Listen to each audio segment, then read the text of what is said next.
große Verantwortung liegt nun auf Ihren Schultern. Sie müssen die Luftwaffe vom Grunde auf umkrempeln. Es wurden viele Fehler gemacht, seien Sie unerbittlich. Das Leben vergibt keine Schwäche.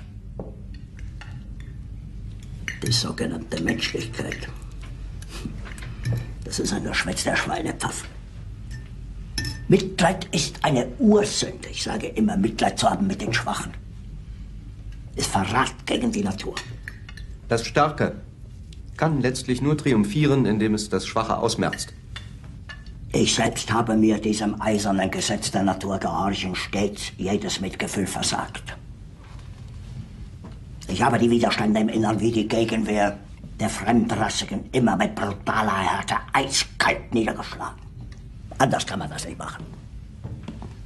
Die Affen zum Beispiel trampeln jeden Außenseiter als gemeinschaftsfremd tot. Und was für die Affen gilt, muss doch in erhöhtem Maße für den Menschen gelten.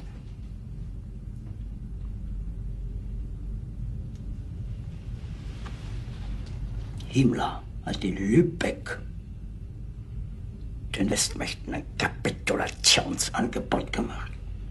Bei der Gräfin Bernadotte. Der englische Rundfunk berichtet das.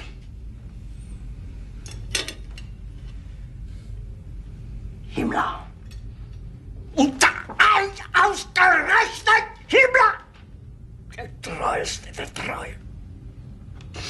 Das ist der schlimmste Verrat von allen!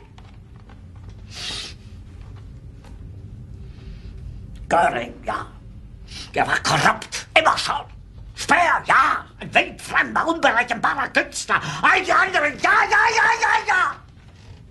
Aber Himmler. Ja, ist das denn wahnsinnig geworden? Um sich zu autorisieren, behauptet er, ich wäre krank. Ja, vielleicht schon tot.